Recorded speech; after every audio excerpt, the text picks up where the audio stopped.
Sejarah sihir pertama di dunia.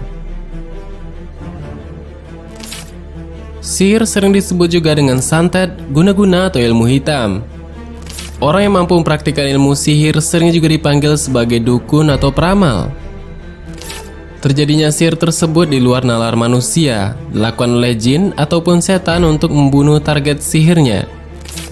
Jadi siapapun yang menggunakan sihir pasti dekat dengan setan. Itu menurut beberapa orang. Sihir tentu saja sangat bertentangan dengan apa yang diperintahkan oleh Tuhan dan Rasul-Nya. Sihir merupakan ilmu penipuan yang dibantu oleh iblis. Arti dari sihir itu sendiri adalah menjauhkan sesuatu dari kenyataan yang sebenarnya. Lalu bagaimanakah awal mula munculnya ilmu sihir ataupun santet tersebut?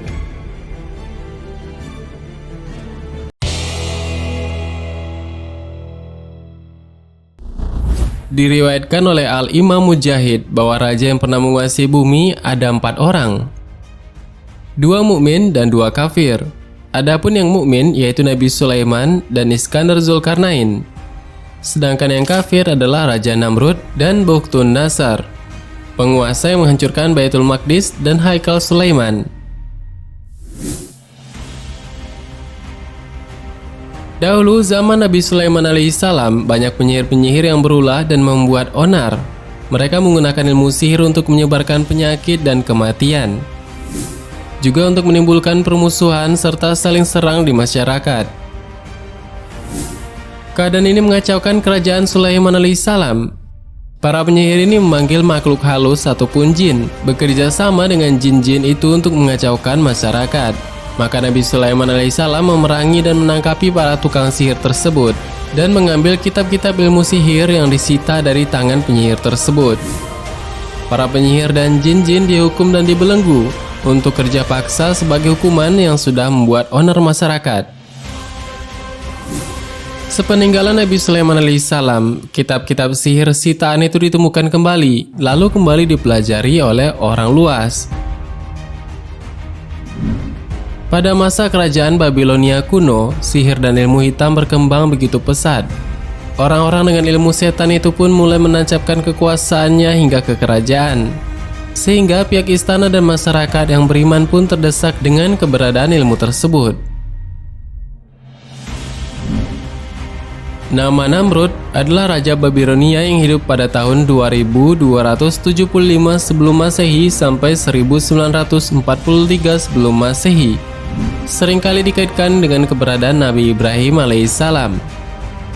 Namrud adalah keturunan Nabi Nuh alaihissalam. Dengan silsilah lengkapnya adalah Namrud bin Kan'an bin Kus bin Ham bin Nuh alaihissalam. Namrud adalah orang yang pertama mendeklarasikan diri sebagai raja atas seluruh manusia atau Tuhan, sehingga pengakuannya sebagai Tuhan ditentang oleh Nabi Ibrahim alaihissalam. Ada kisah menarik mengenai Namrud, di mana dia diyakini adalah orang yang pertama di dunia yang menguasai ilmu sihir. Walaupun ada kisah mengenai Harut dan Marut, yaitu 2 malaikat yang turun ke bumi dan mengajarkan ilmu sihir bagi warga Babilonia di zaman Raja Nebukadnezar. Sihir adalah sebuah konsep yang digunakan untuk menggambarkan kekuatan-kekuatan yang tidak kasat mata yang mempengaruhi berbagai peristiwa, mempengaruhi perubahan material, ataupun menghadirkan sebuah ilusi. Menurut sejumlah tafsir, Harut dan Marut ditugaskan bukan untuk mengajarkan sihir, melainkan menjelaskan hakikat sihir. Hal ini sedikit menjelaskan bahwa sihir sebenarnya sudah ada sebelum diutusnya Harut dan Marut. Nama Harut dan Marut disebut dalam Al-Quran, yaitu surah Al-Baqarah ayat 102 yang membicarakan terkait sihir. Dalam menafsirkan ayat tersebut, para ulama berbeda pendapat mengenai sosok Harut dan Marut. Di tempat lain, peradaban Yunani juga memang tidak ada habis-habisnya jika ditelisik lebih dalam. Mulai dari sejarah, ekonomi, hingga sains, semuanya tidak bisa lepas dari perkembangan peradaban Yunani kuno yang begitu pesat. Walau ilmu pengetahuan berkembang pesat di Yunani kuno, orang-orang di sana juga masih gemar terhadap hal-hal mistis. Cerita sihir pertama pun juga ada yang diklaim bermula dari sana. Melalui naskah Odyssey, karya penyair Homer, terdapat puisi epik yang menuturkan tentang seorang pahlawan bernama Odysseus. Pahlawan ini diceritakan berkunjung menemui penyihir Circe yang bertongkat. Kemudian, walau tidak dijelaskan secara runut, di bagian akhir cerita, penyihir Circe membuat ramuan khusus untuk pasukan Odysseus. Seketika setelah diminum, ramuan ini langsung mengubah mereka menjadi kumpulan babi. Kata sihir atau magic, yaitu berasal dari Yunani magia, atau Latin yaitu magia, berakar dari istilah Yunani magoi, yang merujuk pada suku Median di Persia dan agama mereka, yaitu Zoroastrianisme. Banyak ritual sihir di dunia kuno berasal dari kepercayaan masyarakat Timur Tengah. Mantra sihir dan cara mencegah sihir tercatat dalam peradaban Mesopotamia dan Mesir kuno. Salah satu gambar tablet batu dari peradaban Mesopotamia tentang daftar batu sihir dari abad pertama sebelum Masehi, seperti pada gambar berikut ini. Walau demikian, tidak berarti juga sihir pertama kali digunakan dari peradaban kuno Timur Tengah. Masih ada kemungkinan bahwa praktik yang melibatkan sihir dan perdukunan sudah ada sejak zaman batu. Interpretasi seni pada Paleotikum akhir, seperti tombak digambarkan pada lukisan binatang, ditafsirkan oleh beberapa peneliti sebagai upaya untuk meningkatkan keberhasilan perburuan melalui jalan magis. Walau begitu, pendapat ini tetap spekulatif. Sama halnya dengan pendapat mengenai patung, simbol abstrak, jimat, dan benda lain dari masa ini yang dianggap sebagai media sihir. Pada saat ini, di India Utara ada sebuah kota dengan sejarah mitologis, bahkan lebih dalam dari sungai Brahmaputra yang mengalir melaluinya.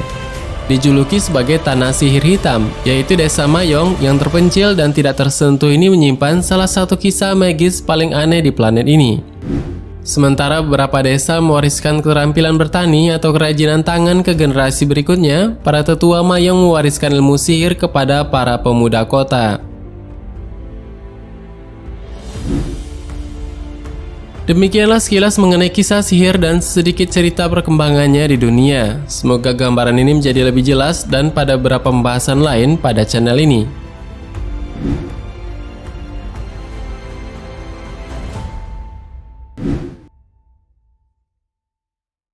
Bagaimana menurutmu, ada tambahan? Silahkan berikan tanggapan, komentar, dan komentar di bawah. Sebenarnya masih banyak hal yang belum akan kita bahas. Tetap nantikan video selanjutnya, tekan tombol subscribe dan klik icon lonceng bola sebelahnya. Terima kasih sudah menonton hingga akhir video ini. Kami doakan semoga sehat selalu. Sampai jumpa lagi.